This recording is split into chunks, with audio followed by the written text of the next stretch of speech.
Olá, sou Leila Viana e o assunto de hoje é o que ando vendo por aí. E o que ando vendo por aí é o filme Colcha de Retalhos, indicação de uma de nossas seguidoras e psicóloga, Marli Borges. Se você está chegando agora no nosso canal, não deixe de se inscrever, deixar o seu like e compartilhar o vídeo, porque ajuda no engajamento do canal e assim a gente consegue propagar conteúdos de qualidade. Esse filme Coxa de Retalhos é um filme de 1995. Eu assisti na época, mas assisti novamente agora para trazer as reflexões para vocês. É um dos meus favoritos. Ele é um filme espetacular e cheio de conteúdos ricos para a gente trazer análise para vocês. É a história de Fim, que ela está escrevendo, uma jovem de 20 e poucos anos, está escrevendo uma tese de mestrado, já é a terceira que ela começa e não termina. Assim ela vai para a casa das tias-avós, da tia-avó e avó, no campo, para ter mais tranquilidade e desenvolver a tese dela. Nessa casa, as vizinhas se reúnem, todas mulheres, para tecer, para costurar uma colcha de retalhos. E ali vão contando as histórias delas que ajuda em toda a elaboração, né, de conteúdos que a Fim precisava elaborar, né, na sua vida. E a Fim, ela tinha um noivo e ele tinha pedido ela em casamento, e eu acho que um dos motivos que levou ela a ir para o campo foi esse, né, a fuga desse pedido de casamento. E ela tinha também uma história com os pais, né? Os pais eram separados e ela cresceu com o discurso da mãe de que monogamia não existia e que casamento é tipo uma instituição falida. Se ela se casasse, logo ela trairia o marido, ela arrumaria um amante.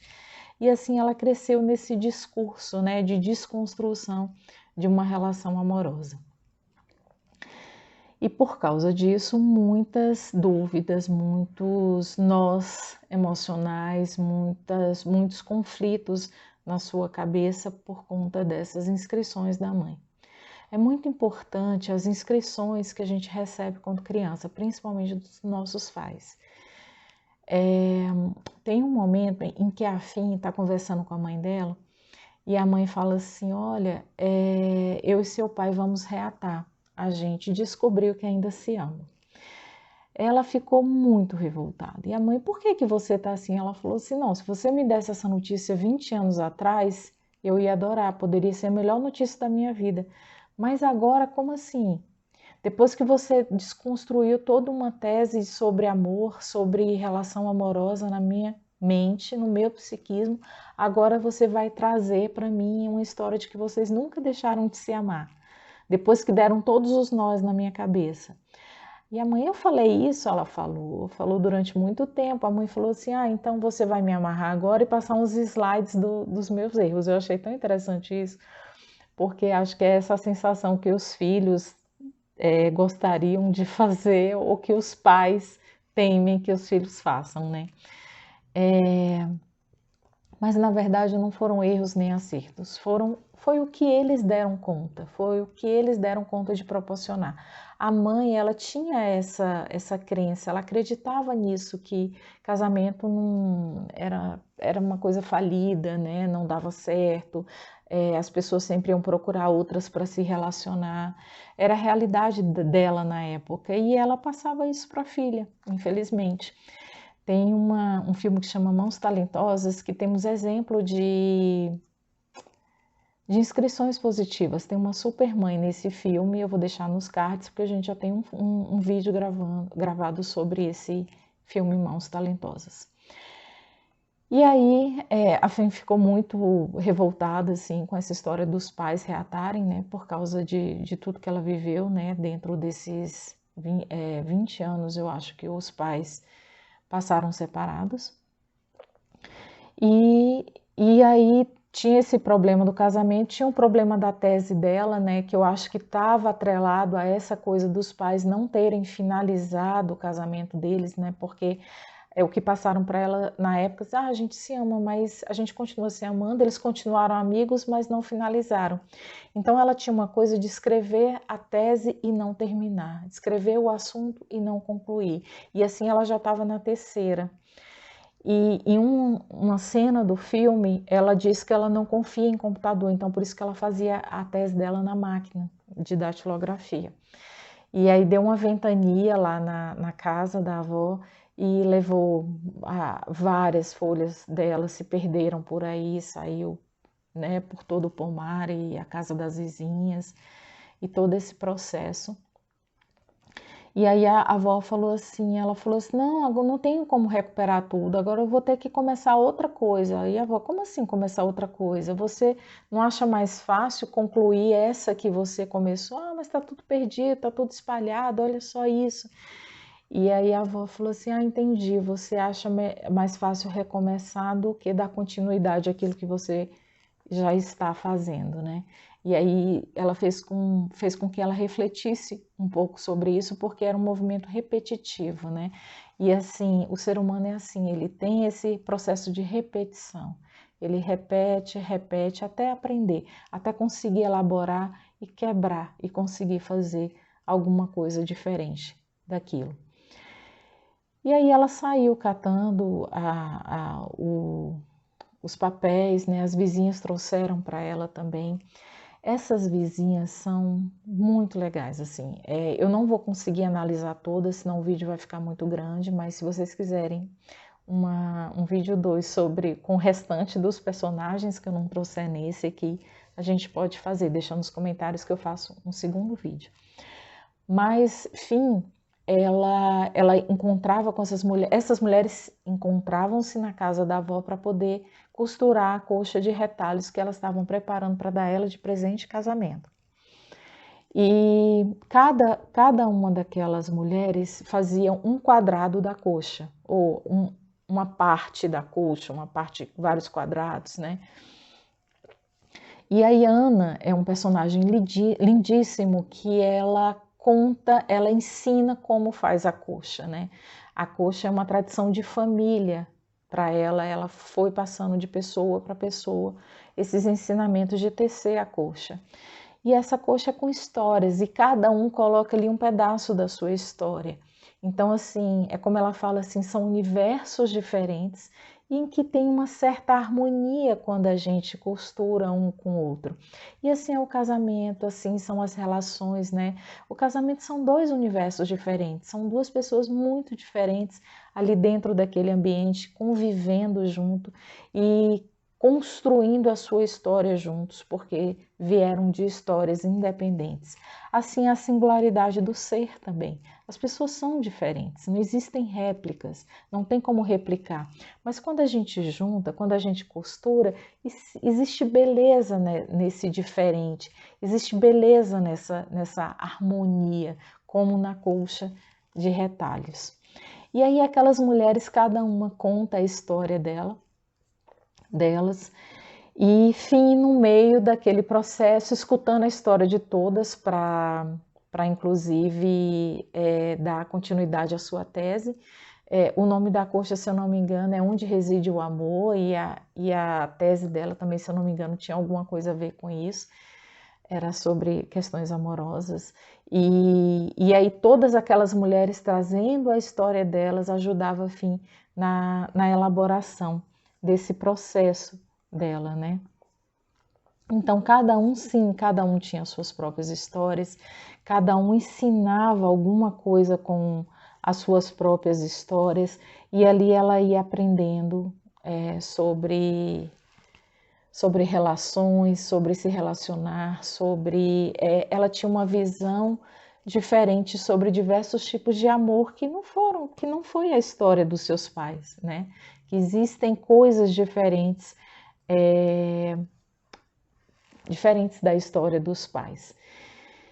E aí tem também a história de que ela se envolve com um homem desse lugar, né? E ela tá noiva, ela traiu o noivo. E aí eu penso assim, até que ponto essa traição é para legitimar o discurso da mãe, né? De que não existe se relacionar só com a pessoa, né? Que se a gente se relaciona com a pessoa, logo a gente está traindo, está arrumando o amante, está procurando outra coisa para se divertir.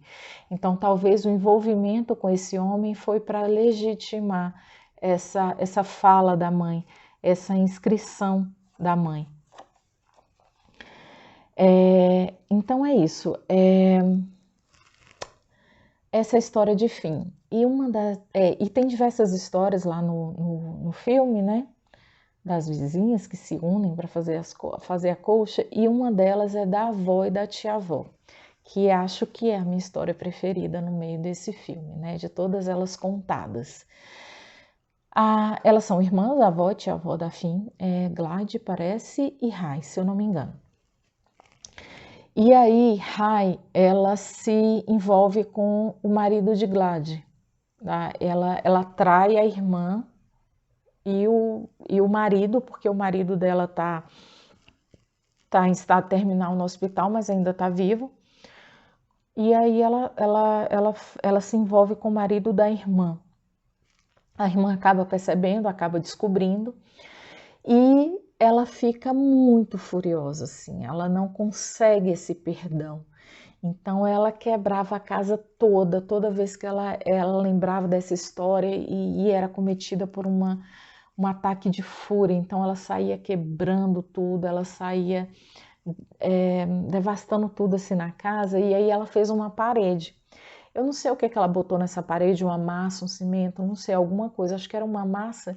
E quando ela quebrava as coisas, ela ia colocando os cacos nessa parede e ela construiu uma parede de cacos. Então é como se essa parede fosse a materialização da sua dor, né? E eu fico pensando assim, quantas vezes a gente não materializa a nossa dor, né? Através de uma carta, através de um objeto que lembra alguma coisa ruim que a gente viveu, né? Então ela sentiu necessidade de materializar aquela dor, aquele rancor, aquela raiva, aquele não perdão dela. E a irmã morava na mesma casa que ela, elas foram morar depois que o marido da Glade morreu, a Rai foi morar com ela, e elas brigavam horrores, assim, era uma questão de vou te machucar como você me machucou, então ela era rude nas suas palavras, e enfim. E aí tem a versão da Rai, né? Ela tá perdendo o marido e aí ela fala, né? Como o que a gente é capaz de fazer quando a gente não suporta perder a pessoa que é nossa vida, né? Como se fôssemos mutilados. E aí ela estava muito confusa e acabou tendo esse episódio de traição com o cunhado.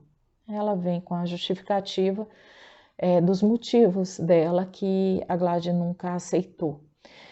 E aí teve essa ventania na casa e a casa e aí quebrou algumas coisas dentro da casa, né? E a Glade lá limpando, pegou um anjinho que tinha se quebrado e falou, bom, vou botar na parede, né? Quando ela foi botar na parede, parece que ela não achava lugar, assim, não combinava.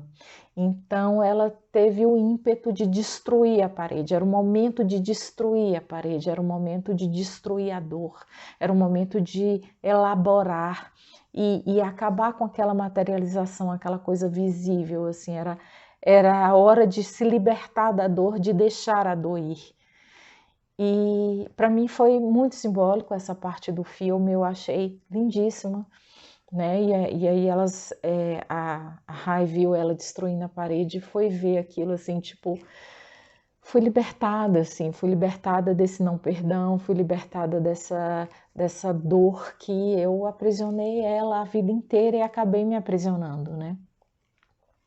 Muito lindo, a Finn acompanhou tudo isso, né? Vivenciou, elas já tinham contado essa história para a Finn. E é isso, gente. Eu quero trazer para vocês também a história da Mariana, ou Mariana, como se chama no filme, né?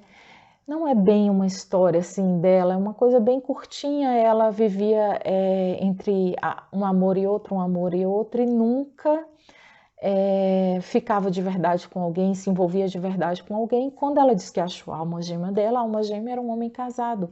E esse homem jamais deixaria a esposa, ele tinha um grande amor pela esposa dele. E o que eu trago da história da Mariana foi um poema que ele deixou, que esse homem deixou para ela, que eu achei muito legal assim dentro do contexto da história, que fala assim, ó: jovens amantes procuram a perfeição, velhos amantes aprendem a arte de costurar, unir os pedaços e de ver a beleza na multiplicidade dos remendos. Eu achei isso fantástico. No final do filme, eu vou contar, quem não quiser spoiler pode parar o vídeo por aqui. Finn encontra com o noivo dela, né? E ela fala, não, eu não tenho que pensar se vai dar certo, se vai dar errado, porque eu vou me separar, porque casamento não existe, porque vai doer, porque, sabe? Ela fala assim, olha, vai dar certo, vai dar errado, e a vida é essa mescla, essa multiplicidade. A gente não começa, ninguém começa lendo um livro pelo fim. A gente não vai pelo fim para ir chegar, não, a gente vai vivendo ali do começo e ninguém sabe onde é que vai dar. Mas com certeza aquilo vai trazer uma bagagem muito significativa, muito simbólica para todo o enredo da nossa vida. E a vida está aí para isso, para que a gente viva, para viver. Se vocês gostam do nosso conteúdo, não deixem de se inscrever no nosso canal, deixar o seu like e clica no sininho, porque assim que postarmos um novo vídeo, você vai saber que tem um conteúdo novo à sua espera, alguma coisa que alimenta a sua alma.